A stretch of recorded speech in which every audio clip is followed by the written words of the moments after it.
Okay, so I wanted to show some of my favorite Kane Miller books. This is a Muddle and Match, so you open it up and you can change the story however you want. It's got some really cool vocabulary and some alliteration, so it's fun to go over those things. So little ones love it, older ones love them as well. There's a couple more in the series. So this is the Jungle Books and the Adventure.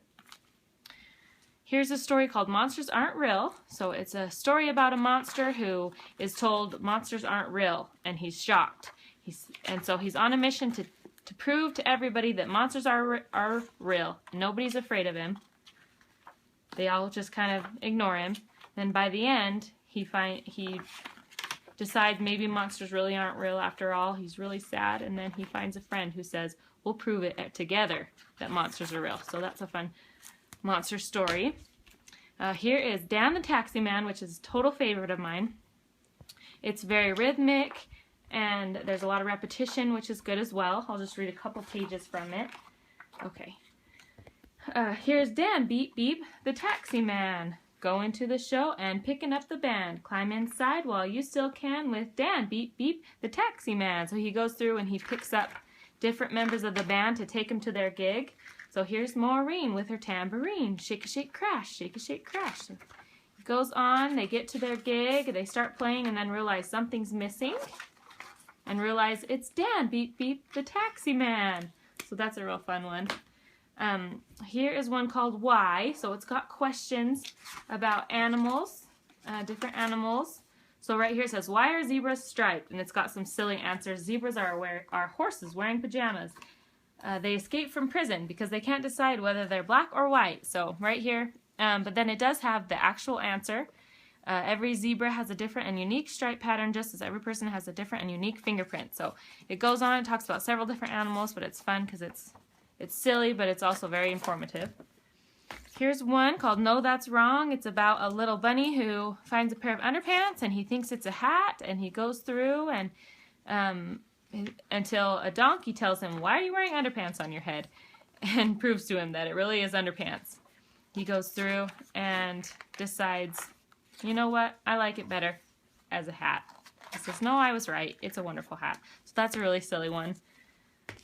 Here is a somewhat new one. I Am a Dirty Dinosaur. It's got a little bit thicker pages, so it's kind of in between a board book and just a regular hardback book. But the dirt looks so real on it, you want to just wipe it off, but it's got a lot of fun. He goes through and he shakes about to get, and the mud gets all over him, so that one's a lot of fun to kind of act out with the little ones as well.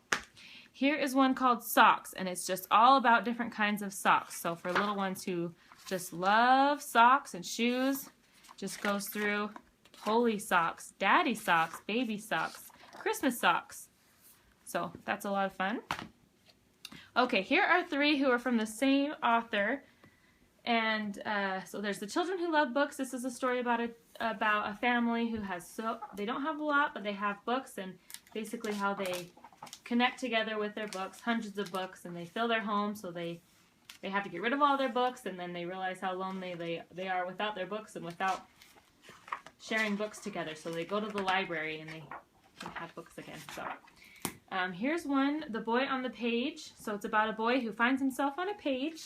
He doesn't know how he got there, and but slowly things start to appear, and he goes through his life, and near the end he's wondering why on earth he landed on this page and who put him here. So he tries to jump off the page, and he finds himself back right here, where he lands. It's everyone he's ever loved and cared for, and he knew why he was put there. Here's one, Jessica's Box. Jessica is nervous about starting school, so she brings a box as a plan. She'll bring a surprise in it every day to try and get the other kids to like her, but she's not successful. They don't care about her stuffed bear or just the things that she brings. So finally she's really sad, and she just puts the box over her head, and then a little boy comes up to her and says, hey, I found you, and he starts playing a game of hide and seek with her, and it's a really good self-esteem builder, especially getting ready for school. Here is one, Secrets of the Seashore. This is part of the Shine a Light series.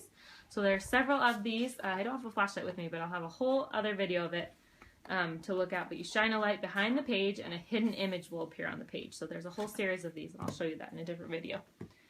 Here's a story, A Tale of Two Beasts. Real quick, it's in two different perspectives. A little girl goes to the woods and finds the little beast, and she takes him home, takes care of him, and then the second part of the book is his perspective. He's telling her, or he's telling his side of the story, and he is not quite exactly the same, so it's a good one to show perspectives. It's a really fun story. Here is Jonathan James and the What If Monster. So Jonathan James's What If Monster is always saying, what if I tumble? What if I fall? What if my knees get skinned? It's rhymey, it's a lot of fun.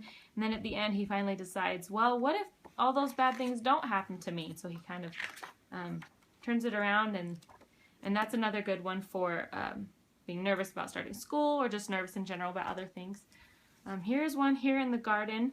This one's really good for death and grieving. It's a little boy who is missing his pet rabbit, so he goes into the garden and he thinks about memories that they have together. So that's a good one. And then here's another funny Gobble Gobble Moo book. This one is about the animals. They go to they use their different sounds to drive the tractor. So the sheep is the engine sound, and the kitty is the purring of the engine. So anyway, there's that. So thank you for watching.